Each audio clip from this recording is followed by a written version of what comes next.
Methods of instruction under Reconstructionism. In other words, how should teachers who believe in this philosophy be teaching in their classroom? The first important thing is stressing individual freedom. No two students are the same.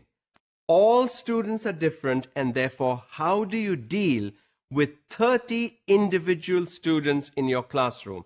Not one group of 30 now. So, this teacher has ideas and ways and means of promoting student learning through the individuality of each student. The teacher sees 30 independent students, does not see a group, and because of that, the students learn because they learn in their own unique manner. They learn what they want, and this brings us to the second point. Empowering students to make choices about what and how they will learn. Instead of the teacher saying, for example, the literature class, and it's easier to do in some subjects than it is in others, and that's why I chose literature. You have an English reader, there are 15 stories in there. You don't have to read the stories 1, 2, 3, 4, 5, 6 in sequential order. We did story 1. Now what is the next story that the class would like to do? Well, maybe the class votes and you get story 12. And there is no harm in doing story 12 after you've done story 1 instead of story 2. So you empower students, you give them the options of making decisions for themselves. What do you want to study next? Now, to do something like this in math may be difficult because math is a cumulative subject. You have to know the previous stuff before you can go on to the next stuff. So in math, you may have to go in the sequential order of the textbook. But where it can be done in geography, it can be done in history, it can be done in the sciences. Who says you have to study electricity before magnetism, or you have to study the cell before you study the animal kingdom, and so on? So take your choice. Allow students to decide what they want to study at a particular time, provided, of course, you finish the curriculum within the allotted time span of an academic year. Buber's has the I-thou approach, where the student and the teacher learn cooperatively from each other in a non-traditional, non-threatening friendship.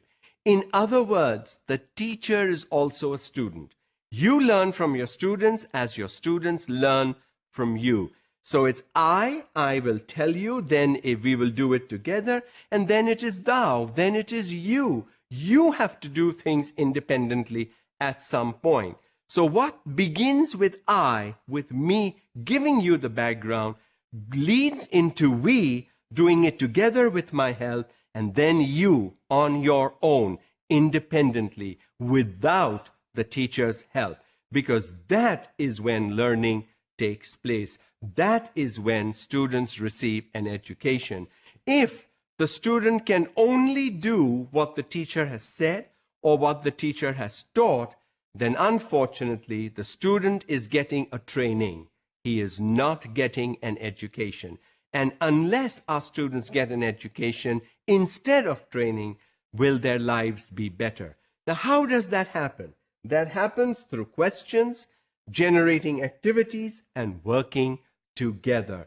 The teacher does not assume that the student knows nothing and I know everything. The teacher works with the students, not for the students. You have to work with your students if you want something like this to be successful. If you want students to understand that you as the teacher are also part of their group, you are also in the learning mode, I think they will learn better from us teachers than if we say you are the learners and I am the instructor.